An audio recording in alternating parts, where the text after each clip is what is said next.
মধ্যপ্রাচ্যের চলমান উত্তেজনার মধ্যেই ইসরায়েলের কয়েকটি সামরিক স্থাপনায় হামলার দাবি করেছে লেবাননের সশস্ত্র গোষ্ঠী হিজবুল্লাহ।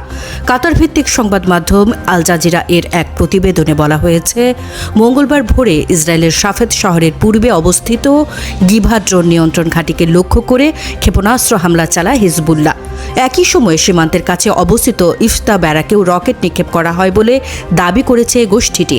হিজবুল্লাহ আরও জানিয়েছে, এর আগে সোমবার সকালে হাইফা শহরের পূর্বে অবস্থিত জিপোরিত সামরিক ঘাঁটিতে ড্রোন হামলা চালানো হয়।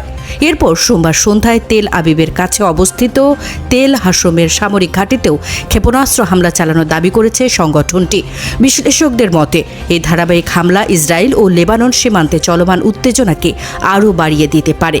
এদিকে ইসরায়েলের পক্ষ থেকে এসব হামলার বিষয়ে এখন পর্যন্ত বিস্তারিত কোনো আনুষ্ঠানিক প্রতিক্রিয়া জানানো হয়নি। তবে মধ্যপ্রাচ্যে ইরান, ইসরায়েল এবং তাদের মিত্র গোষ্ঠীগুলোর মধ্যে চলমান সংঘাতের প্রেক্ষাপটে এ ধরনের হামলা পুরো অঞ্চলের নিরাপত্তা পরিস্থিতিকে আরও জটিল করে তুলছে বলে মনে করছেন আন্তর্জাতিক পর্যবেক্ষকরা। আরও আন্তর্জাতিক আপডেট পেতে সাবস্ক্রাইব করুন পালস নিউজ 360।